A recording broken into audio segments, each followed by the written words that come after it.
Saya ingin berbagi sebuah kisah. Menukil sebuah kisah seseorang yang sangat susah hidupnya. Dari orang-orang kisah klasik dulu tentunya. Dia sangat susah sekali hidupnya.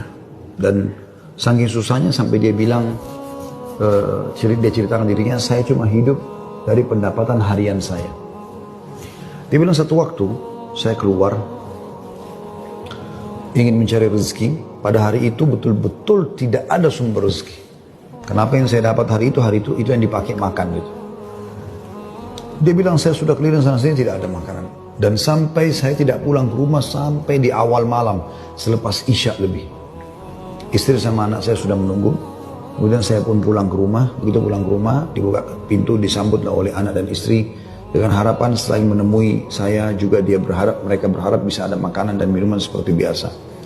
Tapi karena istri saya melihat di tangan saya tidak ada sama sekali bekal apa-apa, maka saya pun duduk, kemudian diberikan air putih, lalu dia bertanya, apa hari ini nggak ada bekal makanan? Lalu saya menjawab, sama sekali saya nggak temukan pekerjaan. Saya tidak tahu harus mencari di mana lagi. Lalu kata istrinya, lalu apakah kita harus tidur dalam kondisi kelaparan?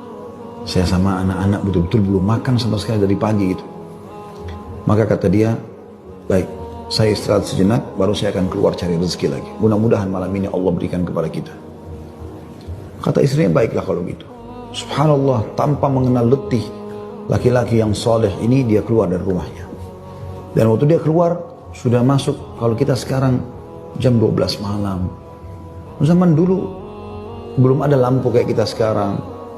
Mungkin di jam 10 malam aja kalau kita sekarang itu sudah, zaman dulu orang sudah tidur semua. Gelap.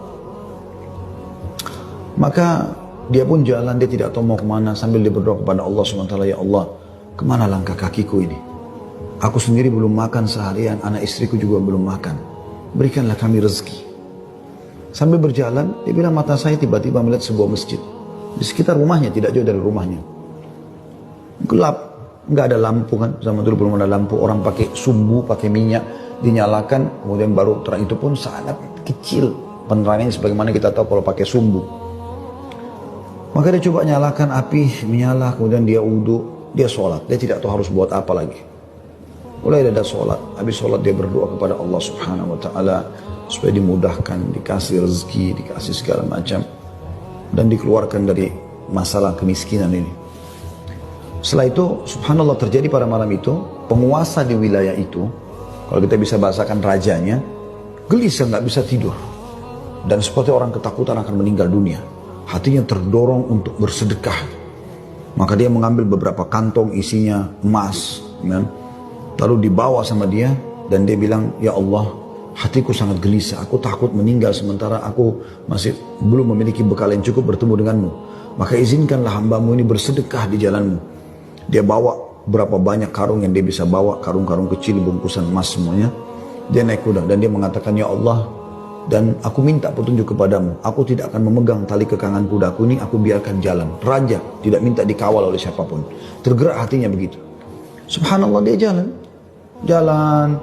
Subhanallah, ya, Maha Suci Allah, kisah nyata ini menjelaskan, kudanya berhenti di masjid yang ada orang soleh tadi yang susah itu. Dia juga heran, kudanya masuk di halaman masjid, diam di situ. Dia turun, apa ini rahasianya? Kenapa Allah datangkan ke masjid ini? Dia bilang, saya masuk ke masjid, gelap. Cuma ada satu saja sumbu lampu, ya, sumbu lilin. Kemudian saya mendengar seperti ada orang suara, ya, orang yang berbicara. Saya coba mendekati suara itu, ternyata orang yang sedang berdoa. Nah, tadi orang yang miskin itu berdoa. Ya Allah, mudahkanlah rezeki, saya sudah seharian tidak makan sama anak istri saya. Berikan kami rezeki, saya tidak tahu harus kemana lagi. Saya mohon kepadamu. Dia merengek-rengek sama Allah. Raja ini dengar. Maka raja itu menegur si orang tadi miskin ini. Setelah salam, dijawab salam, dia mengatakan, si raja ini bilang, saya dengar tadi keluhanmu kepada Allah Subhanahu Wa Taala. Saya kebetulan bawa beberapa kantong uang emas. Saya akan berikan kepada kamu sebagai sedekah. Dan ketahuilah, saya raja di wilayah ini. Saya tadi gelisah, ingin sekali keluar dan bersedekah, dan Allah tunjukkan saya ke masjid ini. Mungkin kaulah yang Allah maksudkan. Dia bilang, lalu saya akan berikan kepada kamu uang ini sebagai sedekah di jalan Allah Subhanahu Wa Taala, antara kita berdoa dan yang ketiganya Allah. Dan saya berharap apapun yang kau butuhkan, datanglah ke istanaku setiap saat. Saya yakin Allah yang menggerakkan saya bertemu dengan kamu. Subhanallah, orang miskin ini luar biasa kalau punya keimanan. Apa yang dia bilang? Wahai Tuhan, kalau seandainya saya pun masih punya kebutuhan selain apa yang Anda akan berikan kepada saya ini, maka saya tidak akan datang minta kepada Anda. Tapi saya akan minta kepada Allah yang telah mengirim Anda datang kepada saya. Closing kisah ini coba diambil pelajaran baik-baik.